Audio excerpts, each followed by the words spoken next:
What is up, everybody? Welcome to today's tutorial. Today we will be going over the Autosum feature in Excel. The point of this tutorial is to help make everybody's life a little bit easier by using the Autosum feature. So what we're going to do here is we're going to open up a photo report and we're just going to click on any cell here.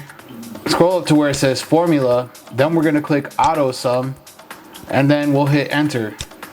Look at that right there. It literally could not get any easier. Let's say you have words instead of numbers.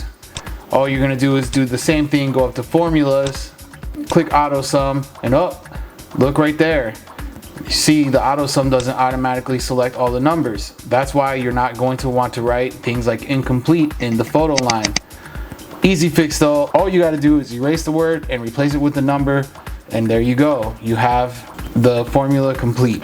Thank you guys for watching. If you have any questions, feel free to write, ask, let us know, and we will do our best to answer.